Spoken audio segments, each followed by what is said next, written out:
কোন জায়গায় আবার লেখা থাকে বোর্ডে যে দেহই সম্পদ, দেহই সুস্থ, দেহই সম্পদ। ওটা রসুলও বলেছেন। হ্যাঁ,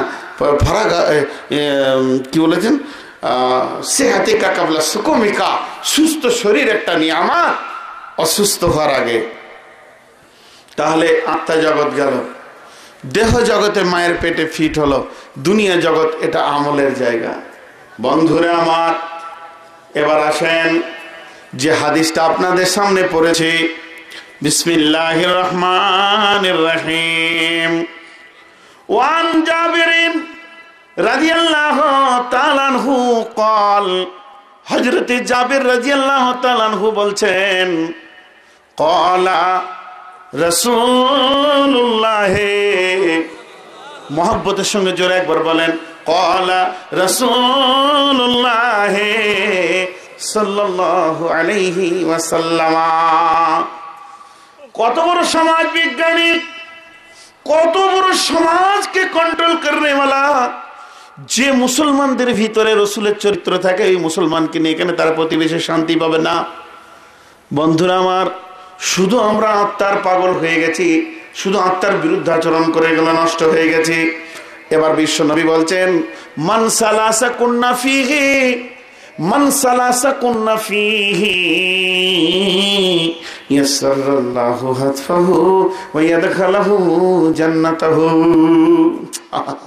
দয়ার নবী বলছেন, ওরে আমার সাহাবীরে, আমার উম্মত, তোমরা কান করে শুনে নাও, পৃথিবীর বুকে যে তিনটি আমল করবে রে, আমার আল্লাহ ওই লোকটাকে দুইখানা প্রাইজ দেবেন, দুইটি উপহার দেবেন।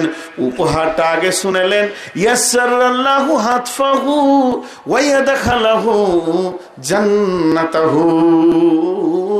একটা ছেলে কাঁদতে কাঁদতে মায়ের কোলে যায়, মা তখন ব্লাউজটি তুলে তার মুখে বোঁটাটা ভরে দেয়, বেলেটা কাঁদতে কাঁদতে গৌ গৌ করে কাঁদতে কাঁদতে দুধ চুষতে শুরু করে। যখন তার মুখে মধুর দুধ পৌঁছে যায়, কোন সময় ছেলেটা চোখ দুটি গোবর দিকে তুলে ঘুমিয়ে যায়। যখনই ঘুমিয়ে যায়, রঙিন স্বপ্ন দেশে এসে পৌঁছে যায়।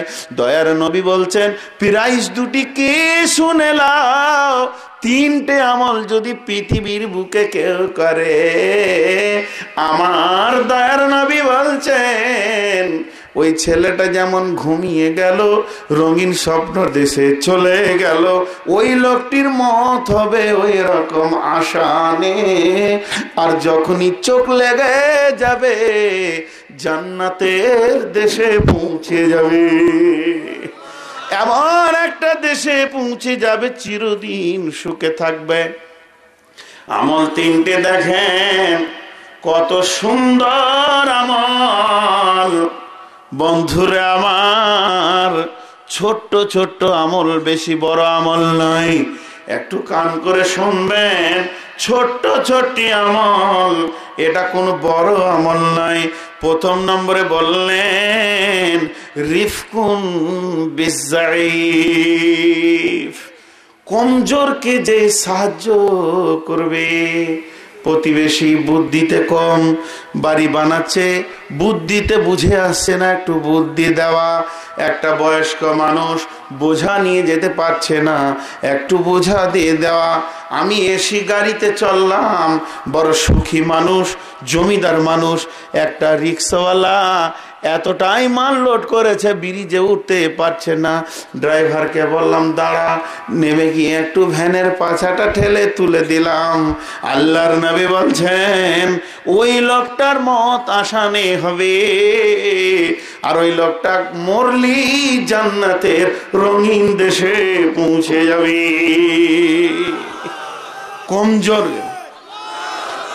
কমজোরকে সাহায্য।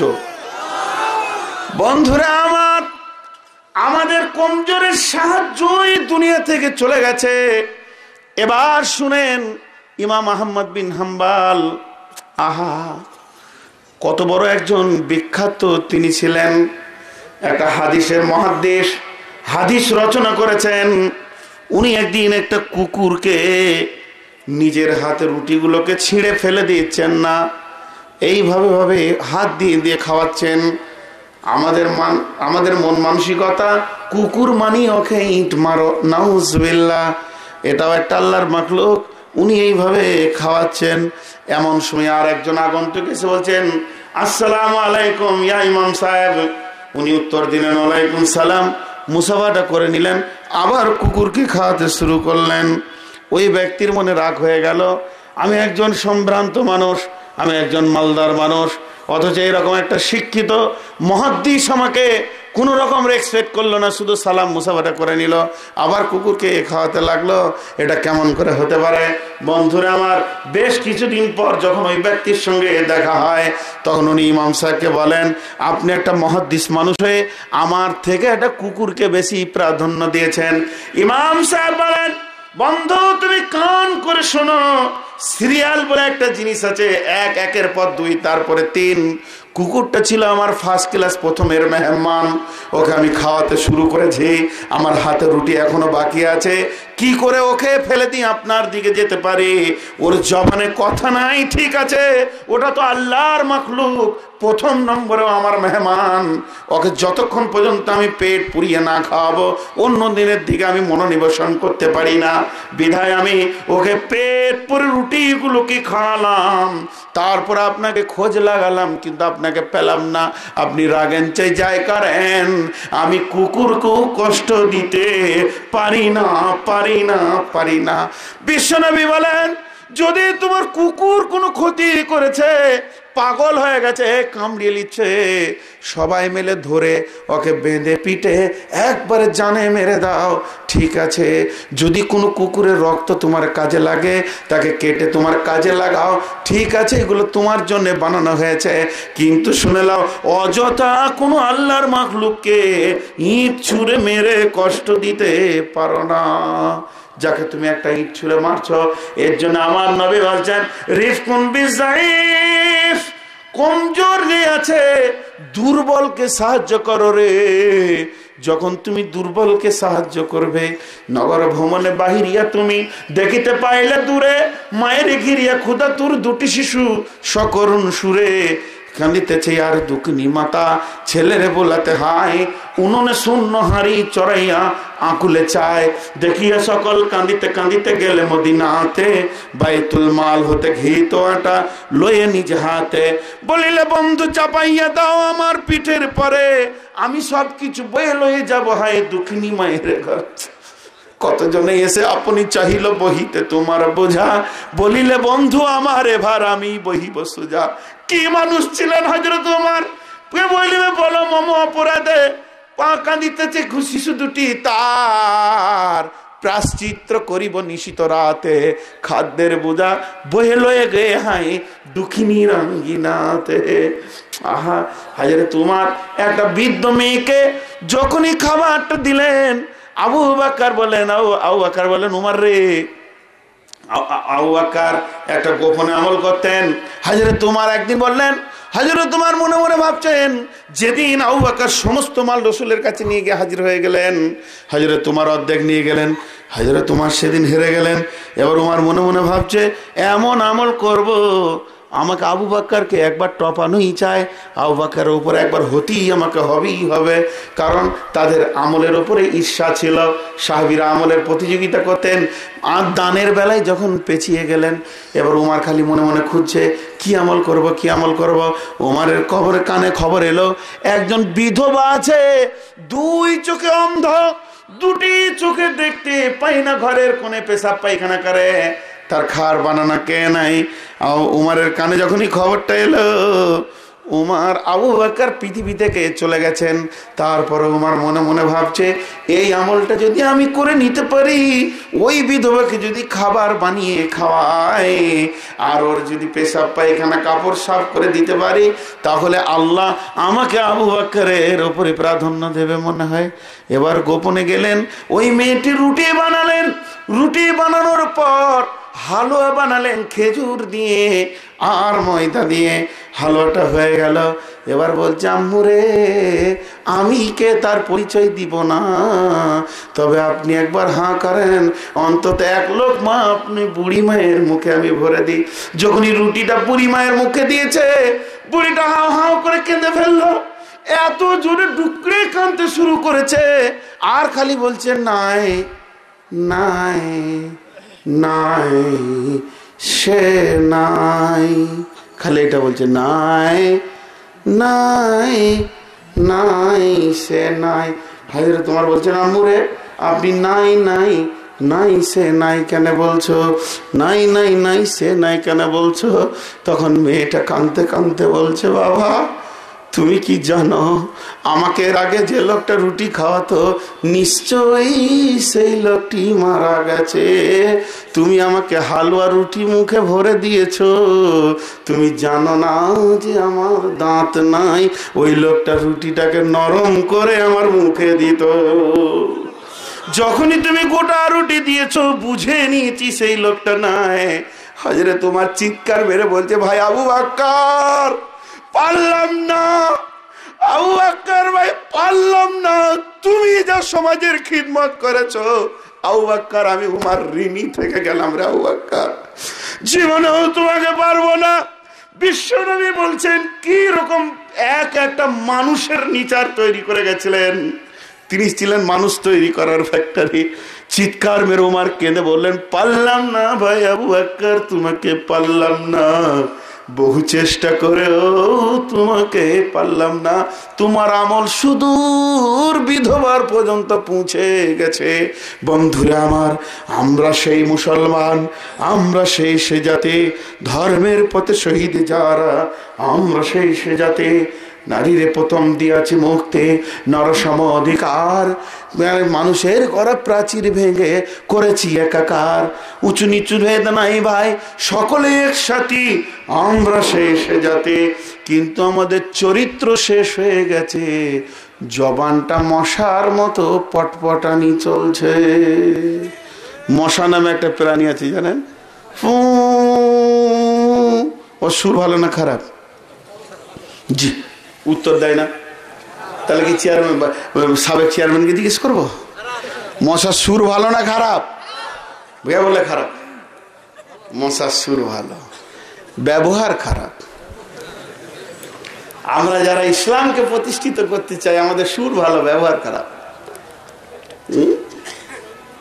জি ভাই, কোথা আত্মা কাবু হবে, কোথা অহংকার চুরমার হবে, রাস্তাগুলো খুঁজে বের করতে হবে। কোথায় আত্মা কাবু হবে? আমাদের পাতাকা কোম্পানি নাম শুনেছেন? আপনাদের বাংলাদেশের লোক, ইন্ডিয়ান একটা কোম্পানি আছে যার নাম পাতাকা, ওর কোম্পানিটার নাম দিয়েছে পাতাকা। মেল মালিকের নাম হাজি গিয়াসুদ্দিন, উনি মারা গেলেন। এখন ছেলে আছে, ছেলের নাম হচ্ছে মুস্তাক আহমেদ। মোটামুটি পশ্চিমবঙ্গে বাড়ি মুর্শিদাবাদে, ঔরঙ্গাবাদ। কিছু না হলো 2000 বিলিয়ন কোটি ডলার জাকাত বের হয়, 2000 বিলিয়ন কোটি ডলার জাকাত বের হয়। এত বড় আল্লাহ ওনাকে সম্পদের মালিক করেছেন। এক এক মাদ্রাসাতে 20 লাখ 50 লাখ করে খালি দান করেন, কওমি মাদ্রাসা। আল্লাহ তাবারক ওয়া তাআলা মালও দিয়েছেন, ইজ্জতও দিয়েছেন। তো ওই কোম্পানির যে হাজি গিয়াসুদ্দিন খুব ভালো মানুষ ছিলেন, আল্লাহওয়ালা মানুষ ছিলেন। তো মরে গেছেন, তো দুটা কথা ওনার বলেনি। মানুষের ভিতরে দিন থাকলে তখন মানুষ কতটাই নিচে আসতে পারে, কতটা কাজ করতে পারে, এর থেকে জ্ঞান পাওয়া যাবে। ভালো মানুষের কথা শুনতে হয়। উনি আমার বাড়ি গেছিলেন একবার, বাড়ি গেছিলেন মানে আমি মরা থেকে ফিরে এসেছি। আমি যখন সাহারানপুর প্রদেশে পড়তাম, তো ওখানকার আবহাওয়াতে আমার অসুখ হয়ে গেছিল। তো আমার ওস্তাদ, যিনি আমাকে ভালোবাসতেন, যারা আমার পুষ্ণপুত্র বলা হয় যাকে, আমার, তিনি মারা গেছেন, মাওলানা মজহার সাহেব, আল্লাহ জান্নাত নসিব করুন। উনি যাচ্ছিলেন আমার বাড়ি, তো কোম্পানি বললেন চলেন আমার গাড়িটা নিয়ে যায়। তো যখন ওনারা পৌঁছালেন, তখন জুমার আজান হয়ে খুতবা চালু হয়ে গেছে। তো মসজিদে সব ঢুকে গেলেন, 5-7টা মেহমান। আমি তো হঠাৎ অবাক, বাড়িতে কিছু এমন প্রস্তুতি নেই। যাক, নিজের বাড়ি, চাচার বাড়ি, পাশের বাড়ি থেকে নিয়ে 5 জন মেহমানের সম্মানের জন্য খাবার মসজিদই নিয়ে আসলাম। মাওলানা বললেন মসজিদে নিয়ে এসো। তো অত বড় টাকার মালিক কোম্পানি, উনি খেতে বসেছেন আর কি একটা প্লেটে। তো ভাত তুলতে হবে, একটা প্লেটে বেশি হয়ে গেছে ভাত, তো খালি প্লেট। আমি বলছি তাহলে, আমি চাচা বলতাম, চাচা বাড়ি থেকে আমার খেলে একটু প্লেটটা আনতে দেন। তো দেখছে না না না না না না, তোমাকে আর বাড়ি যেতে, মানে বসো। ওই প্লেটটাকে সামনে সরিয়ে নিয়ে ওর গাড়ির ড্রাইভারকে বলছে, আয় এনামুল, দুজনে একসাথে খায়। ওর গাড়ির ড্রাইভারও একটা থালাতে একসঙ্গে খাচ্ছে, আয় একসঙ্গে খায়। চিন্তা করা যায় না এই মানুষগুলো জিন্দগি। আমাকে বললো, বাবা একবার জুমার খুতবা দিতে হবে আমার মসজিদে, তুমি যেও। মাঝে মাঝে এখন ফোন করে ওর ছেলে যে যেটা সুযোগ থাকবে তুমি আসবে, কিংবা গাড়ি করে নিয়ে আসবো, রেখে আসবো। তো একবার জুমার খুতবা দিতে গিয়ে জুমার খুতবা দিলাম, আর গাদা ভিকিরি জুমার দিনে হাজির হয়, 100, 200, 500, 100, 200, 500 সবাইকে দিল। তো একটা ভিকিরি মসজিদের কোণে বসে আছে, সবাই চলে গেছে, ও নামাজ পড়ছে, সুন্নত পড়ছে, শেষকালে এসেছে। ভিকিরি মানে রাস্তার ভিকিরি আর ছেঁড়া কাপড়। তো এরকম করে পাটাকে নিয়ে আসতে পারছে না, দেয়াল ধরে ধরে, পায়ে ব্যথা আছে, কষ্ট করে করে এলো। তো কোম্পানি জিজ্ঞাসা করছে, কি হলো ভাইয়া, তুমি তো আগে হাঁটতে পারতে, এখন পারছো না কেন? তো বলছে, হুজুর পড়ে গিয়ে এখানে একটা হাড় সরে গিয়েছিল, খুব ভালো চিকিৎসা। কোনখানটা হাড় সরলো? এই তেল নিয়ে তো, তেল নিয়ে তো দেখি। ইমাম সাহেবকে বললো, কোম্পানি ওর পা টিপতে লাগলো। ডাক্তার তেল দিয়ে টেনে দিই, দাঁড়া দাদা বস। গোটা পাটা আধা ঘন্টা ধরে টিপলো। ঠিক লাগছে? ভালো লাগছে? কয়েক হাজার কোটি বিলিয়ন ডলার যে যাকাত দেয় আল্লাহ তাবারক ওয়া তাআলা, তার জানাজাতে এত লোক হয়েছিল। আর ভিকিরিরা শিয়াল যেমন কাঁদে ওইভাবে জানাজার ভিতরে কাঁদছে। কোথা থেকে কে কাঁদছে, আমরা এবার কার কাছে যাব? চিন্তা করতে পারেন, মানুষ যখন মানুষের জন্য মেহনত করে তার দিলের ভিতর থেকে দোয়া বের হয়। আর আমরা সামান্য যদি একটু মালের মালিক হয়ে যায়, আল্লাহ আকবার, ভিকিরিকে কিভাবে কথা বলতে হয় ও জ্ঞানটাই নেই।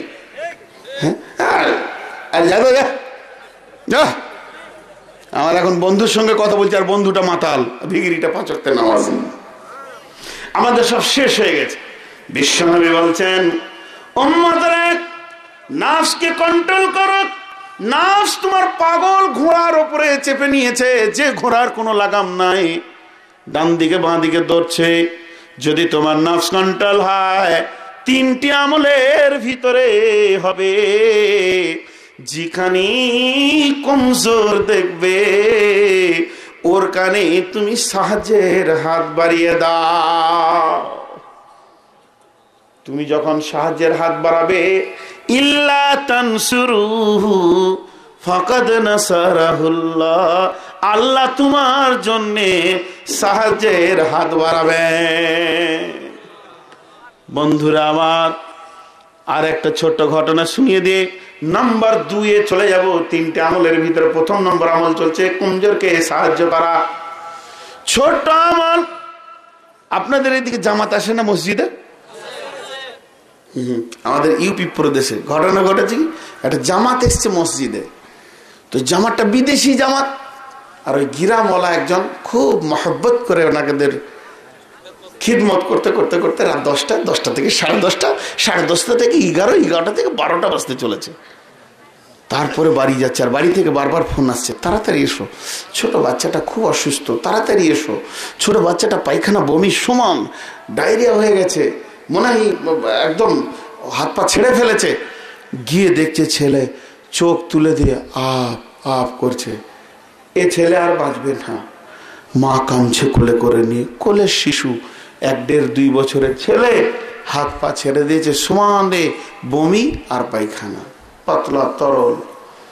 ই তো দেখলো মেহমানদের খিদমতের সময় চলে গেল। সাইকেলটা দাও।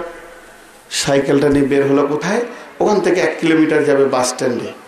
বাস স্ট্যান্ডে যাওয়ার পর সেখানে আবার একটা ডাক্তার আছে, সে আবার রাত 12টায় থাকবে, তার বাড়ি ওখান থেকে 12 কিলোমিটার দূরে। সে বাইক নিয়ে আসে, চলে গেছে। গোটা ঘুরলো মার্কেটে, পেলো না। মনে মনে ভাবলো যদি ইমার্জেন্সি কোনো কারণে থেকে যায় পেল না, মনে বড় কষ্ট।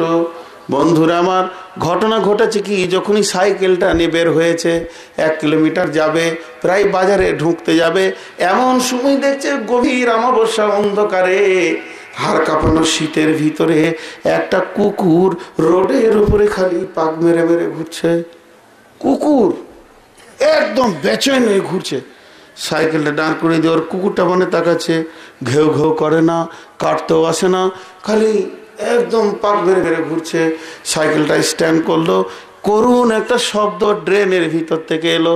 তার মানে ওই কুকুরের 4-5টা বাচ্চা, তার মধ্যে একটা ড্রেনে পড়ে গেছে, পানিতে একদম শিকড়ে গেছে, কাঁ করে উঠেছে। তখন চোখের পানি ফেলে বলছে, মাবুদ রে, আমার তো 2টা হাত আছে, তাই আমি হাত পা ছেড়ে সাইকেল নিয়ে আমার সন্তানের ব্যবস্থায় বেরিয়েছি। একে তুমি হাত দাওনি, একে তুমি পা দিয়েছো, এর কোনো ব্যবস্থা নাই, এর কোনো জ্ঞান নাই, নিচের বাচ্চাটাকে তুলে নি, কঠিন ড্রেনে পড়ে গেছে। যাক, আমার বাচ্চা যা হবে, অন্তত একটা নিকৃষ্ট প্রাণী হলেও তো তার কাছে মা, আর এটা হলো শিশু। সেই বাচ্চাটাকে তুললো, তোলার পরে নিজের হাত দিয়ে মুছে, এরপরে করলো কি, দেশলাই জ্বালিয়ে সামান্য কাগজ টাগজ রেডি করে হালকা করে বাচ্চাটাকে সেঁকে দিয়ে মায়ের কোলে দিয়ে ডাক্তারখানায় দরজায় গিয়ে দেখছে বন্ধ।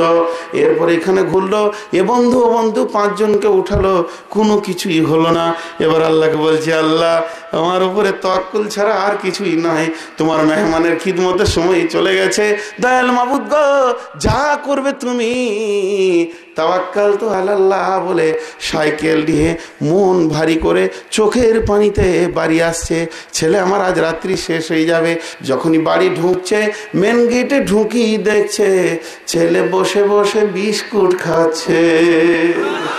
আল্লাহ তাবারাক ওয়া তাআলা বলছে, যেমন তুমি আমার মাখলুকের দিকে হাত বাড়িয়েছ, আমার কুদরতি হাত তোমার বাচ্চার উপরে কাজ করেছে। ছেলে হাত পা ছেড়ে বলছে আব্বু বলে ডেকে উঠেছে, বিস্কুট খেলো, পানি খেলো, ঘুমিয়ে গেল, কঠিন রোগ থেকে আরোগ্য পেয়ে গেল। আল্লাহর নবীর জন্য বলছেন, উম্মত রে, নফসকে কন্ট্রোল করো, অহংকারের জগৎ থেকে বের হয়ে এসো, অহংকারের মুখে লাত মেরে দাও। সাধারণ জিন্দেগির মধ্যে কি মজা আছে একবার দেখো, এ স্বাদ পৃথিবীর অহংকারওয়ালারা কোনোদিন পাবে না। রিফকুন বিজাইর, কমজোরের সাহায্যের জন্য হাত বাড়িয়ে দাও, আল্লাহর মদদের হাত তোমার পেছনে কাজ করবে। নাম্বার 2, সাফকাতুন ওয়ালিদাইনি, শাফকাতুল ওয়ালিদাইনি।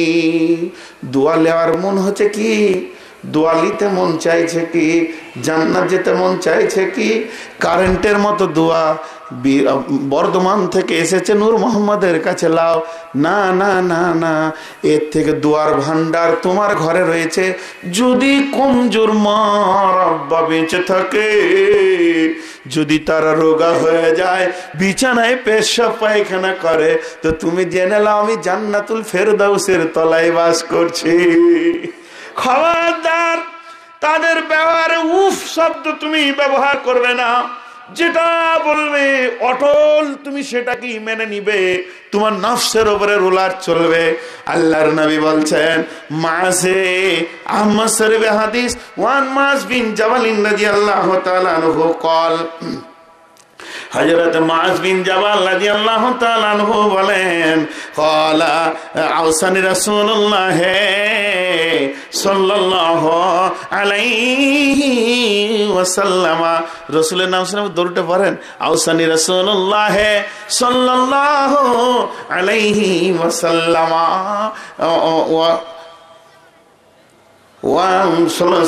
লা তুশরিক বিল্লাহি শাইআন কুতিলতা হুররিকতা ওয়া লা তাওয়াক্কুলনা ওয়ালিদাইকা ওয়া ইন আমারাকা আন তাখরুজা মিন আহলিকা ওয়া মালিকা। মাজরে,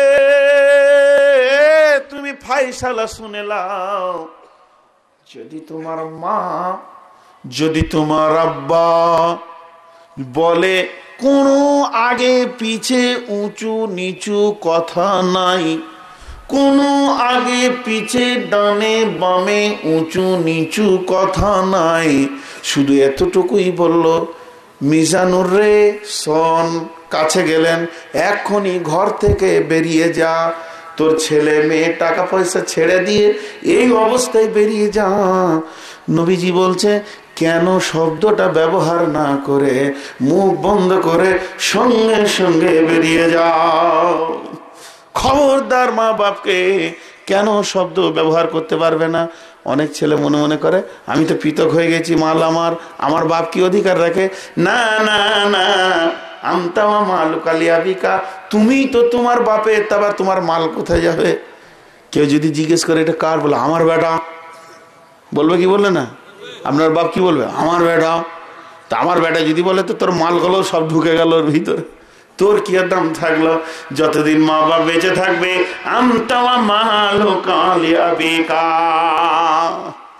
বন্ধু, মা বাপের ঋণ সারা জীবনেও কেউ শোধ করতে পারবে না। মা একটি এমন জিনিস, ছেলেকে বদদুয়া করতে পারে না। পারে কি বলেন? হাজার জ্বালালো, যা সুখে থাকগা, যা তুই সুখে থাকগা, বউ নিয়ে আমার পার হয়ে যাবে। বন্ধুরে, মা যদি একবার দোয়া করে দেয়, আল্লাহ তুমি আমার সোনাকে জান্নাত নসিব করো, জেনেলেন আপনার বরাদ্দ হয়ে গেছে। মা বাপের কাছে প্রাণ খুলে দোয়া নিতে হবে।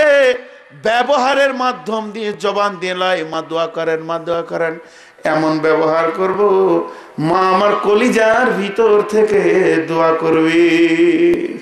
मुझे मंजूर नहीं, मैं अपनी शिकायत करूं, लेकिन बात ही से बात आते है तो मैं क्या करूं? আমি এত বড় মৌলবি নই, তারপরেও আল্লাহ বিশাল জগৎটা আমাকে দিয়েছেন কেন? আমার আব্বার দোয়া। মাকে পাইনি, 5 বছর বয়সে হারিয়ে দিয়েছি, মাকে পাইনি। তো তাও একটা ছোট্ট কথা বলে নি, যেদিন প্রথম বিয়ে করেছি আমি, বয়স তো আমার 24, আমি তো ইয়ং। এখন যে ওয়েটটা 42 বছরে এসেছে, তখন তো ছিল না। তারপরেও আমার বিবেক কাজ করছে। বিয়ে করে নতুন বউ নিয়ে ঘর ঢুকলাম, বাজছে সন্ধ্যা 5টা। সন্ধ্যা 5টায় আব্বাকে ডাকলাম একটা রুমে ডাকার পর আমি নিজে ব্রেন দিয়ে, আব্বা আপনি বসেন, আমার নতুন বিবি, আমি চিনি না, পরিচয় নাই।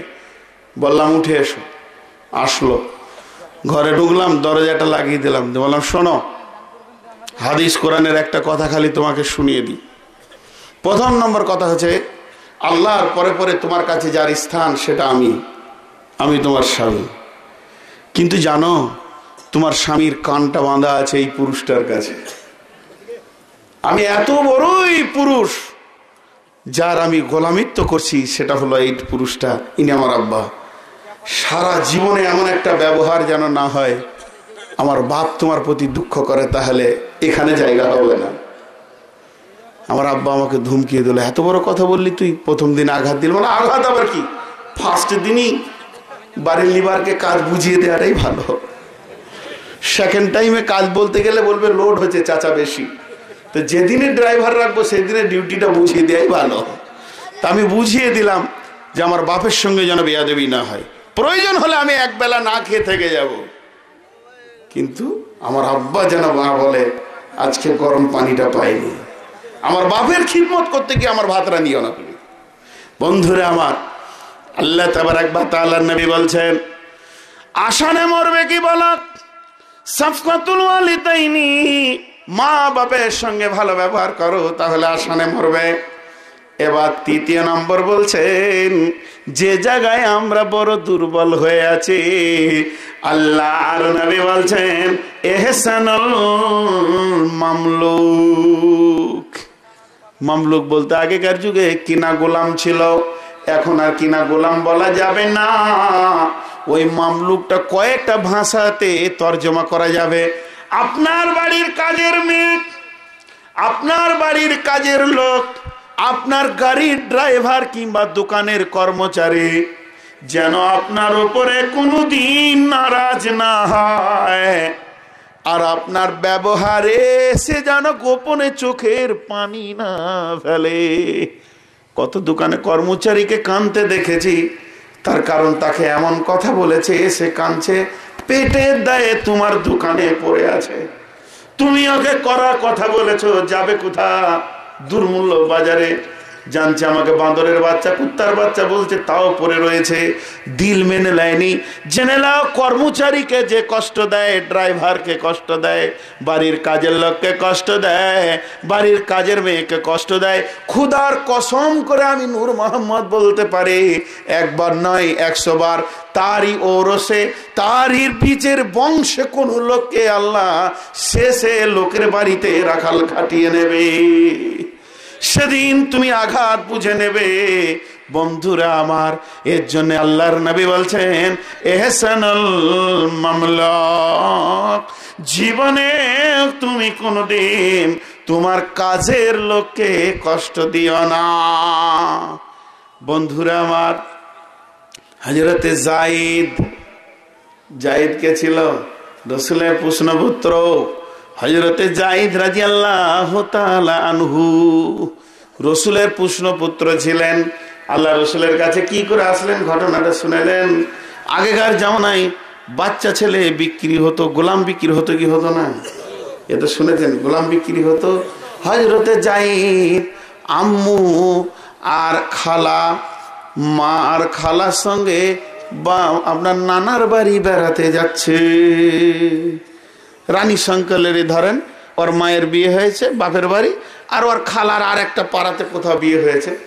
তো দুইজন মা আর খালা এরা যুক্তি করে একই দিনে বাপের বাড়ি চললো। কোথায়? পীরগঞ্জ।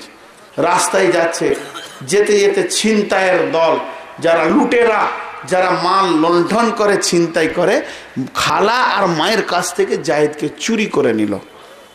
জায়েদকে চুরি করে নিল, চুরি করে ওকে হাটে বেচতে গেছে। বেচতে যখন গিয়েছে তখন কিনছে কে? আম্মাজান খাদিজা, রসুলের স্ত্রী আম্মাজান খাদিজা। খাদিজার একটা কথা আপনাদেরকে শোনাবো মা বোনেরা, একটু বসেন। খাদিজা কে ছিল আমরা পরিচয়টা নিব। তো রসুলের স্ত্রী আম্মাজান খাদিজার ভাস্তা, আপনারা বলেন ভাস্তা, মানে ভাইয়ের ছেলে কিনছে। কেন কিনছেন? যে ফুফু একটা স্বামী তালাক দিয়েছে, একটা স্বামী মারা গেছে, বাড়িতে মন খারাপ, একা একা সময় কাটাচ্ছে, তো ছেলেটা কিনে নিয়ে যায়, একটু খুশি আনন্দ করে হাতে খেলে নিয়ে সময়টা কাটাবে। ফুফুকে এনে বলছে, ফুফুজি, কিরে বাবা, এই তোমার জন্য একটা উপহার এনেছি হাটে থেকে, সুন্দর একটা ছেলে।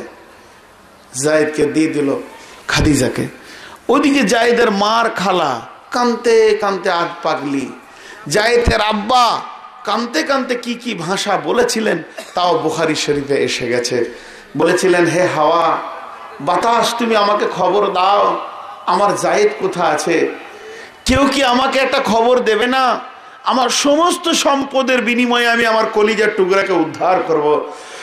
আমি মনে হচ্ছে যে আমি একটা পাগলা উটের উপরে চেপে যাই আর পাগলের মতো আমি আমার কলিজার টুকরাকে খুঁজে বেড়াই। সেও অর্ধেক পাগল হয়ে গেছে। তোমরা কথা বলিও না, ঘুরো, ওই দিকে যাও, আর ওই আমার সামনের দিকটায় আসবে না, মোটামুটি এই এরিয়াটায় আসবে না, ওইদিকে যাও, আর যারা দাঁড়িয়ে আছে তাদের ভিতরে বেশি যাও।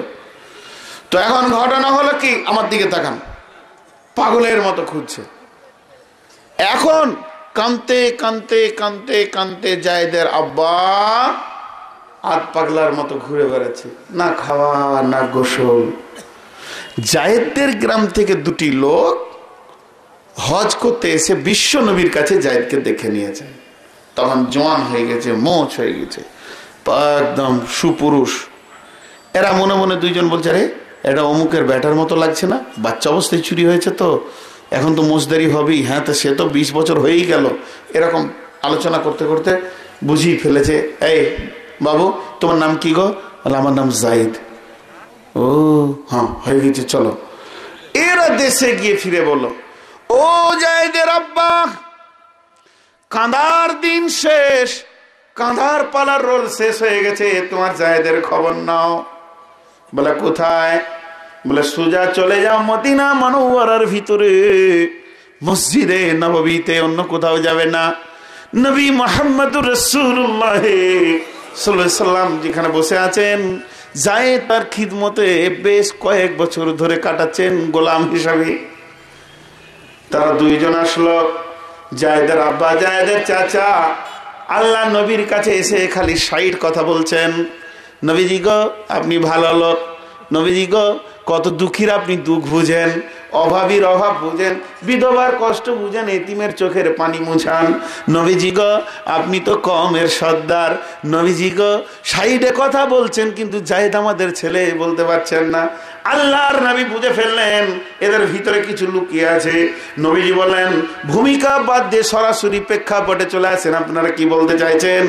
আল্লাহর নবীকে বলছেন ইয়া রাসূলুল্লাহ ইয়া হাবিবাল্লাহ, এই সন্তানটি আমাদের কলিজার টুকরা। আমি ওর আব্বা বেশ কিছুদিন কাঁদতে কাঁদতে এখন অর্ধেক পাগল হয়ে বসে আছি। আমরা কিছু মাল নিয়ে এসেছি, এই মালের বিনিময়ে আমাদের কলিজার টুকরাটাকে আমাদের কোলে ফিরে দেন। যদি এই মাল পছন্দ না হয় কত লাগবে বলেন? যত আপনি দাবি করবেন সমস্ত দাবিকে মিটিয়ে দিয়ে আমরা আমাদের কলিজার টুকরাকে উদ্ধার করব। বিশ্বনবী বললেন বাস বাস বাস, তোমাদের বক্তব্য শেষ, এবার আমারটা শুনে নাও। কোনো মাল তোমাদেরকে লাগবে না, খালাস। এরপর আমি জায়েদকে বলতে পারি না চলে যাও, যদি আমি বলি তো হুকুম হয়ে যাবে, যেতে বাধ্য হয়ে যাবে। আর আমি বলতে পারি না তুমি যেও না, তাহলে এটাও হুকুম হয়ে যাবে। জায়েদ রে তুমি একবার ধোঁকা খেয়েছো, এবার যেন ধোঁকায় পড়িও না, লোক দুটিকে দেখে লাও। জায়েদ দেখলাম মাথা থেকে পা পর্যন্ত চাচাকে আব্বাকে একবার দুইবার দেখার পর বলছে ইয়া রাসূলুল্লাহ, আমার চোখ, আমার জ্ঞান, আমার বিবেক আমাকে ধোঁকা দেয়নি। এটা আমার আব্বা, এটা আমার চাচা। নবীজি বলেন জায়েদ রে তুমি চোখ ভরে দেখে লাও ওদেরকে, ঠিক বলতে পারছো তো? বলে হ্যাঁ বলতে পারছি। আল্লাহ নবী বলেন জায়েদ রে আজকের দিনে জাস্টিস তোমাকে বানালাম, বিচার তোমার হাতে ছেড়ে দিলাম, আমি তোমাকে স্বাধীন করে দিলাম। যদি তোমার মন যায় আমার সোহবাতে থাকতে পারো, আমার কাছে থাকতে পারো, আর যদি তোমার মন যায় আব্বা চাচার সাথে নিজের দেশে ফিরে যেতে পারো। যখনই জায়েদকে স্বাধীন করে দিলেন এমন সময় জায়েদ করলেন কি, একবার আব্বাকে মাথা থেকে পা পর্যন্ত দেখলেন, আর একবার চাচাকে দেখলেন। আর দেখার পরে পরেই যখন রসুলের চেহারার দিকে তাকিয়েছেন, থাকতে না পেরে হুমড়ি খেয়ে রসুলের গলাটা জড়িয়ে ধরে বলছেন ইয়া রাসূলুল্লাহ, আব্বা চাচা ছেড়ে দিতে পারবো, আপনার কোলে থেকে যেতে পারবো না। খবরদার আপনি আপনার কোল থেকে অধম জায়েদকে তেড়ে দিয়েন না। আপনার কাছে দীর্ঘদিন জীবন কাটিয়েছি, জুতা আনতে বলেছেন চপ্পল নিয়ে এসছি, চটি নিয়ে এসছি, দাঁতন বলেছেন লাঠি এনেছি, এত ভুল করেছি, কোনদিন একটা ধুমকে কথা শুনিনি। দয়ার নবী গো, প্রয়োজনে মা বাপ সব ত্যাগ করতে পারবো, আপনাকে পারবো না। বিশ্ব নবী ভিতর দিকে হাতটাকে গঙ্গার ভরে জায়েদকে কোলে তুলে নিয়ে বললেন জায়েদ রে, আল্লাহ আমাকে যতগুলো পুত্র দিয়েছিলেন সব নিয়ে নিয়েছে, তুমি আমার পুত্রের জায়গায় চলে এসেছো, আজ থেকে তুমি আমার সন্তান। এর জন্য জায়েদকে রসুলের পুষ্ণ পুত্র বলা হতো। এই জায়েদ মুতার প্রান্তে প্রধান সেনাপতি হয়ে শহীদের দরজা নিয়ে জান্নাতের মেহমান বেনেছে। বলেন আপনার দোকানের যেটা কাজের লোক আছে একবার সাইডে ডেকে জিজ্ঞেস করব মালিক কেমন, পারবে চোখের পানি ফেলতে যে না একে ছেড়ে যাব না, একে ছেড়ে আমি যাব না?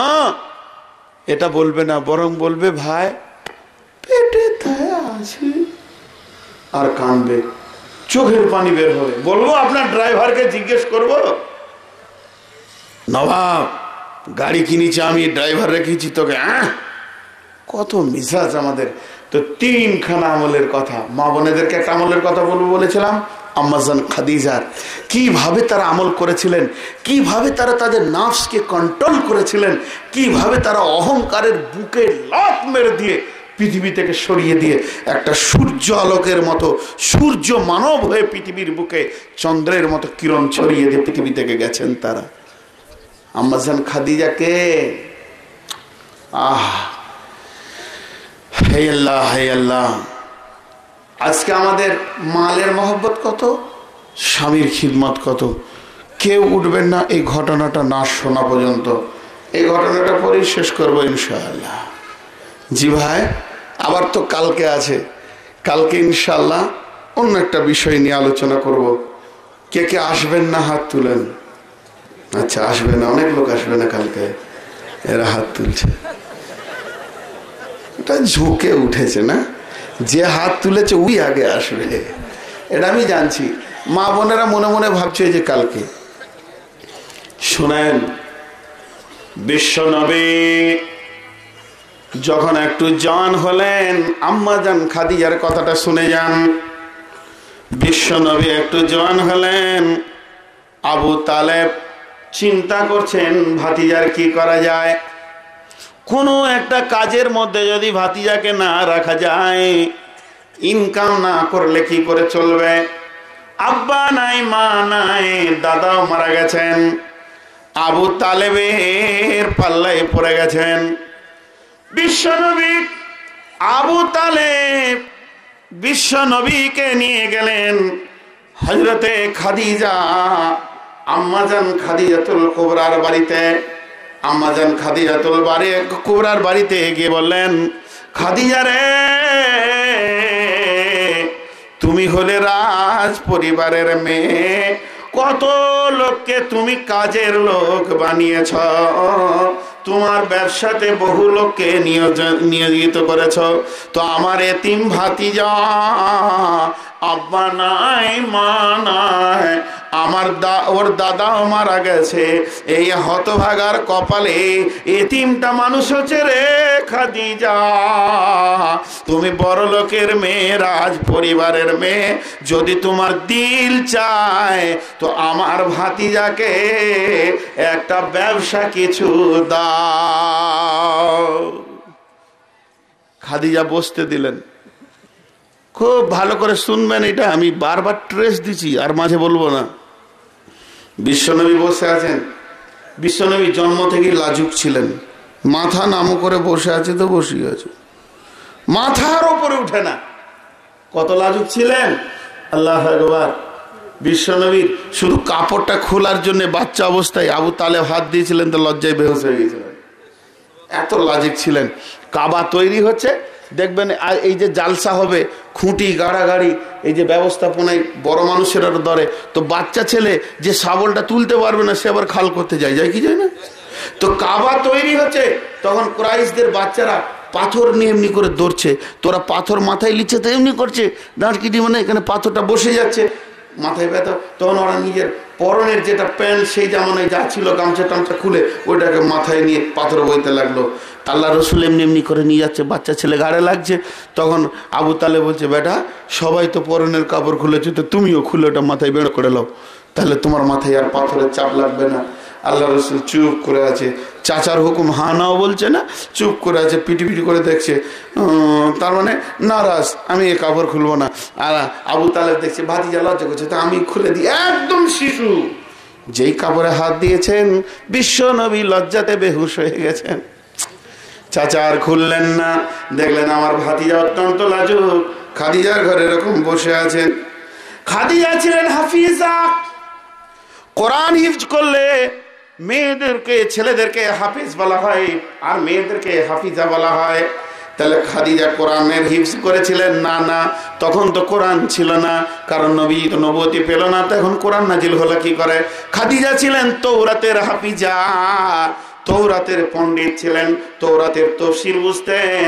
একবার করে তৌরাতটা দেখছে, শেষ নবীর আগমনের বার্তাটা দেখছে, চেহারাটা কেমন হবে, ব্যবহার কেমন হবে, চুলগুলো কেমন হবে, আর একবার করে নবী মুহাম্মদকে দেখছে, সবটি যেন মিলে যাচ্ছে।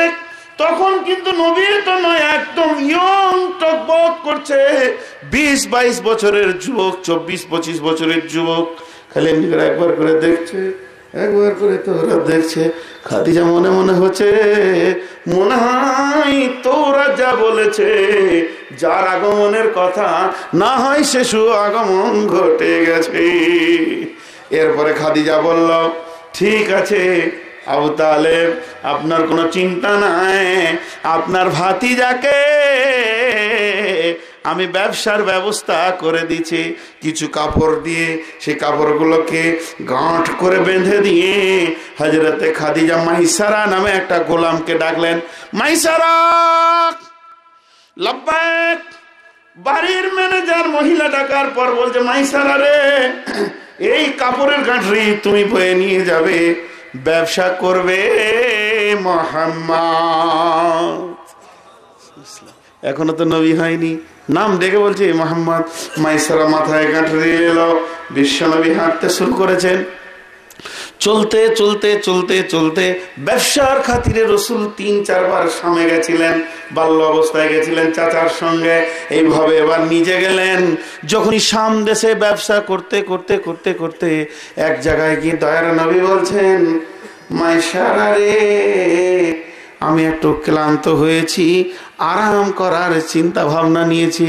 ও কাপড়ের গাঁটরিটা নামিয়ে দিয়ে বললেন, হুজুর আপনি একটু শুয়ে যান, আরাম করেলেন, আমি বসে বসে কাপড়ের ডিউটি করি। বলে ঠিক আছে। আল্লাহ রসুলের চোখ লেগে গেছে। এমন সময় একটা বৃদ্ধ লোক, তিনি হলেন যাজক লোক, তিনি হলেন পুরোহিত লোক, সেই জামানার নবীদের আবিদ। সে বলছে, তোমার নাম কি? মাইসারা। এটা কি কাপড়? এই লোকটার নাম কি? মুহাম্মদ।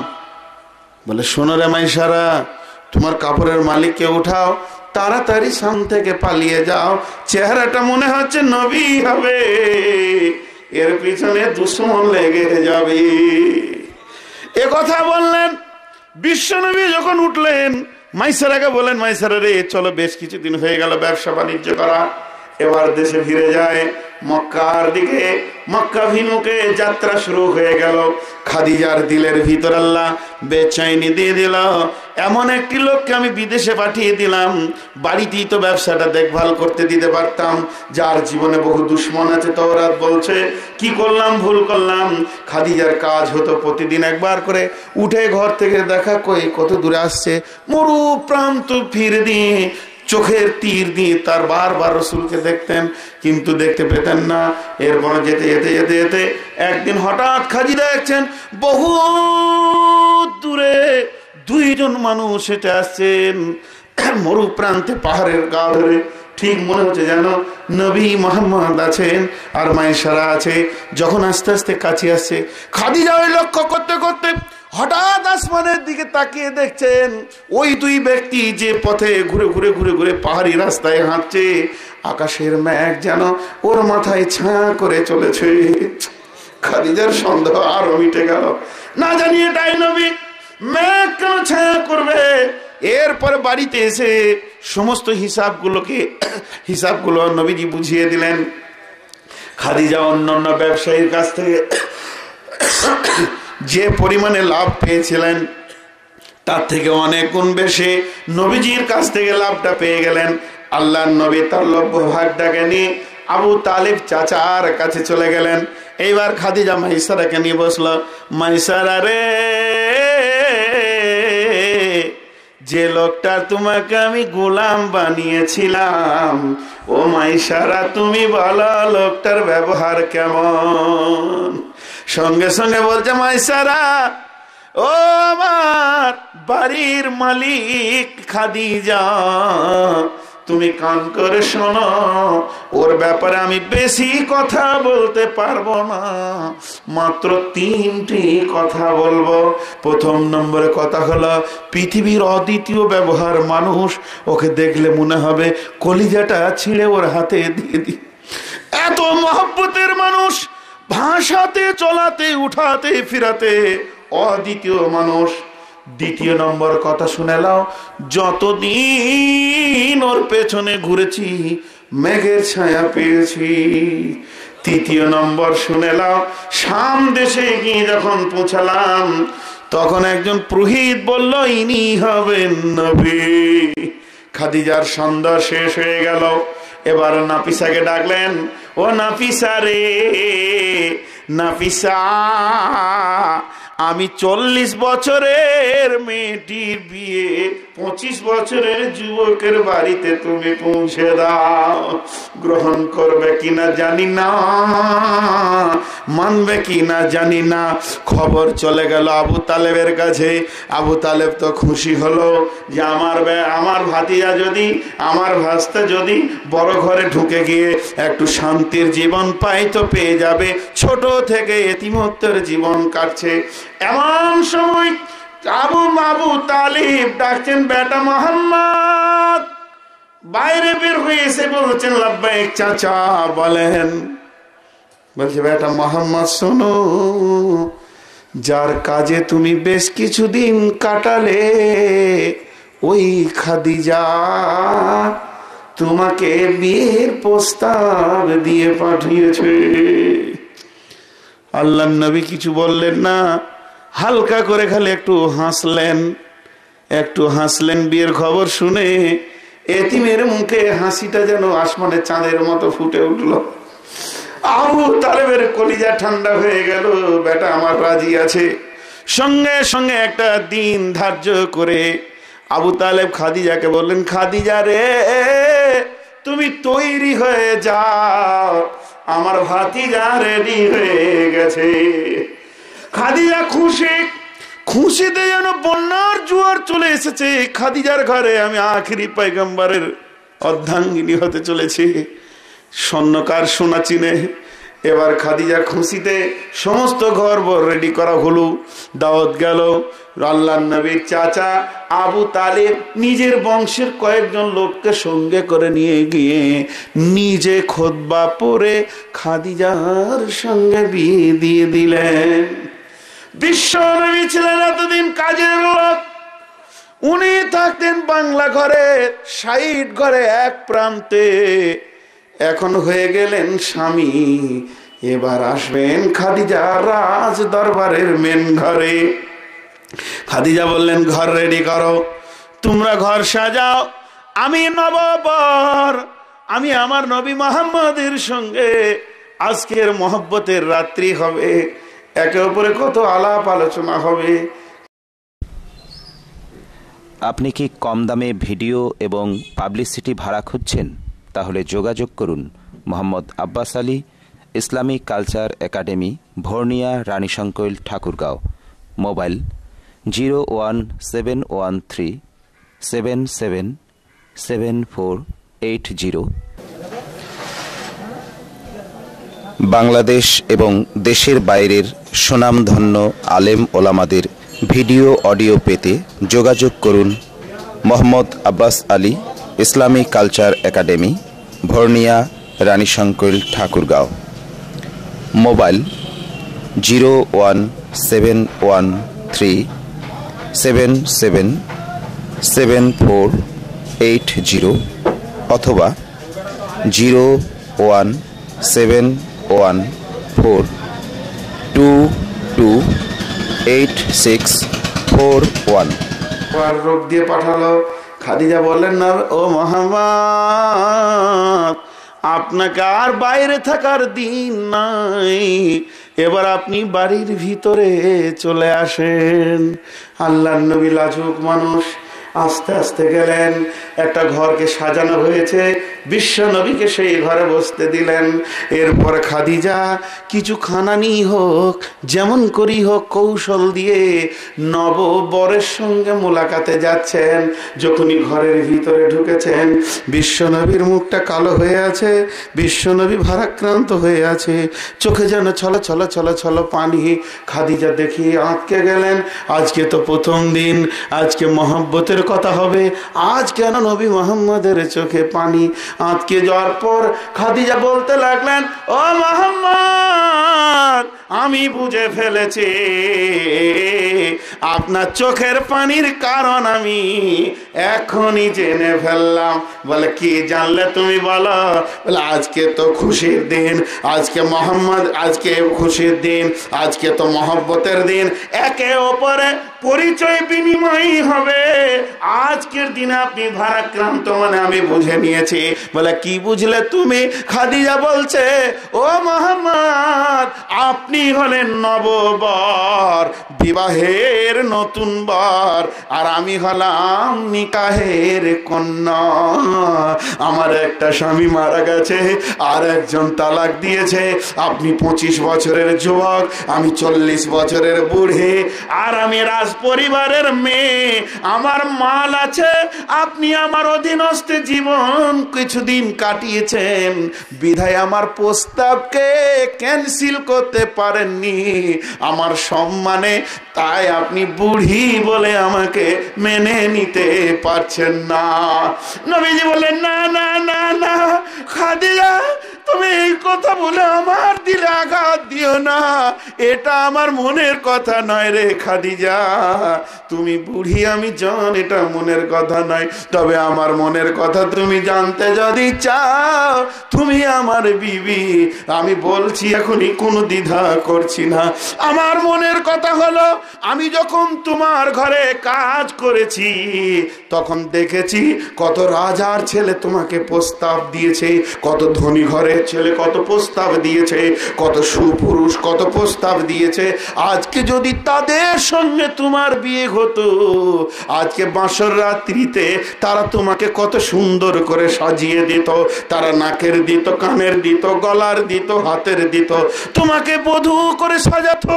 আমি এমন হতো বাগায়ে দিম রে খাদিজা, আমার হাতে একটা আংটিও নাই, তোমার হাতে তুলে দি খাদিজা রে। আমার কাছে একটা নাকের নাই, তোমাকে তুলে দি খাদিজা রে। তুমি রাজ পরিবারের মেয়ে, আমাকে কবুল করেছো, এতটুকু মাল তোমাকে আমি দিতে পারলাম না। শুধু তাই নয়, আমি কত এতিম, যে লোকটি তোমার মাথায় হাত দিয়ে দোয়া করবে সে আব্দুল্লাহ পৃথিবীতে নাই। শুধু তাই নয়, যে মেয়েটি তোমার গালে ধরে আজকে চুমা খাবে আমার বৌমা বলে, মা আমি না দুনিয়াতে নাই, আমি এমন এতিম রে, আমার মা নাই, আব্বা নাই, আমার কাছে মাল নাই, আমি কি দিয়ে তোমার মুখের হাসি ফুটাবো খাদিজা? এই লজ্জাতে আমার মাথা নেমে আছে।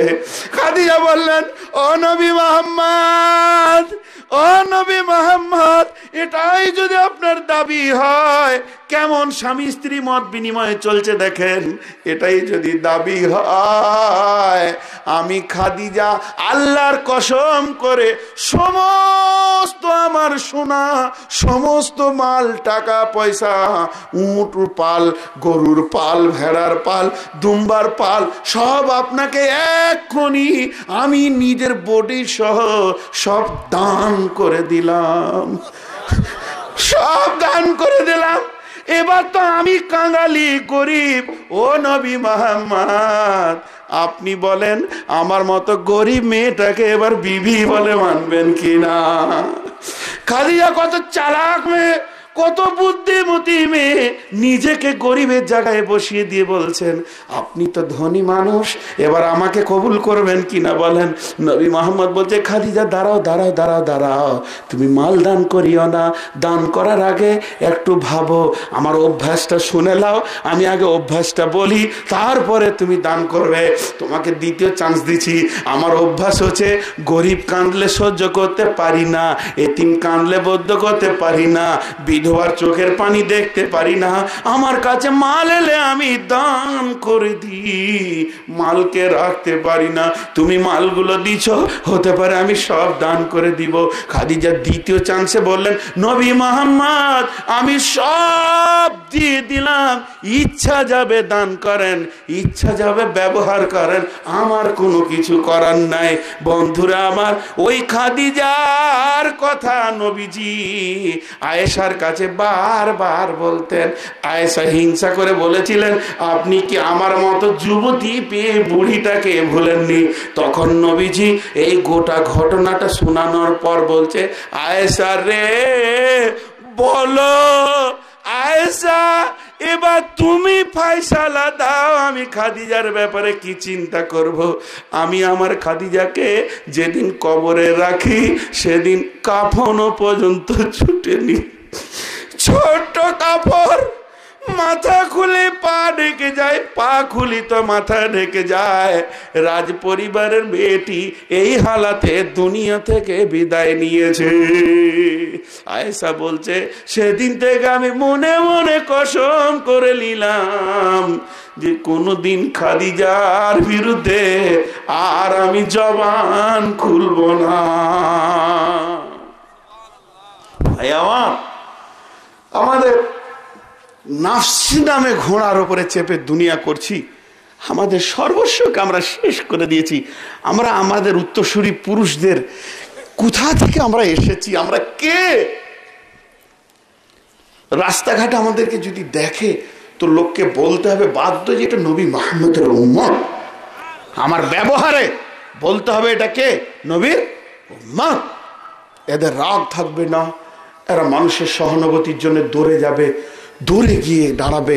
তো এই তিনটি আমল যে করবে, কমজোরকে সাহায্য করবে, মা বাপকে ভালোবাসবে, আর আপনার কিনা নিজের বাড়ির কৃতদাস কাজের লোককে মহব্বত করবে, আল্লাহ নবী বলছেন তুমি নিশ্চিত হয়ে যাও তোমার মত হবে আসানে, তুমি যাবে জান্নাতে। ভাইয়া, আমি দোয়া করব, তার আগে একটা কথা বলি। আগামীকাল আসবো এবং সন্ধে করে বন্ধু বান্ধব নিয়ে আসবো ইনশাআল্লাহ। কে কে আসবেন? নারে তাকবীর। যিনি আসবেন তো আগামীকাল আমরা সকলে আসব। মা বোনেদেরকে বলছি, কালকের বিষয়টা আমি এখন নিয়ত করেছি, যদিও কমিটি চেঞ্জ করে তো করবে। সেটা হচ্ছে পুরো কিয়ামত, শুধু কিয়ামত, কবরের পরে থেকে নিয়ে কিয়ামত। কবরের কথা গল্প বলি, কিয়ামত একটু হালকা দোয়া করে নি। আর দোয়া শেষ হলে আমার যে একটা অভ্যাস আছে, আমার নাম নবাব, কিছুরই নাই অভাব, ভিক্ষা করার স্বভাব, কিছু দিয়ে যাবে। এই নবাবের অভাবীটা যেন মিটিয়ে দিবেন। কে কে দেবেন না? সবাই দেবেন, আমি আশা করি আমাকে অনেকে ভালোবাসে। এখানে কিছু নামিয়ে দিয়ে যাবেন। আমিন। আলহামদুলিল্লাহ রাব্বিল আলামিন ওয়ালা আকিবাতুল লিল মুত্তাকিন ওয়াসসালাতু ওয়াসসালামু আলা খায়রি খালকিহি মুহাম্মাদু ওয়া আলিহি ওয়া সাহবিহি আজমাইন। আল্লাহুম্মা সাল্লি আলা মুহাম্মাদ ওয়া আলা আলি মুহাম্মাদ কামা সাল্লাইতা আলা ইব্রাহিম ওয়া আলা আলি ইব্রাহিম ইন্নাকা হামিদুম মাজিদ। লা ইলাহা ইল্লাল্লাহ। আল্লাহুম্মা বারিক আলা মুহাম্মাদ ওয়া আলা আলি মুহাম্মাদ কামা বারাকতা আলা ইব্রাহিম ওয়া আলা আলি ইব্রাহিম ইন্নাকা হামিদুম মাজিদ। লা ইলাহা ইল্লাল্লাহু হালিমুল কারীম। সুবহানাল্লাহি রাব্বিল আরশিল আযীম।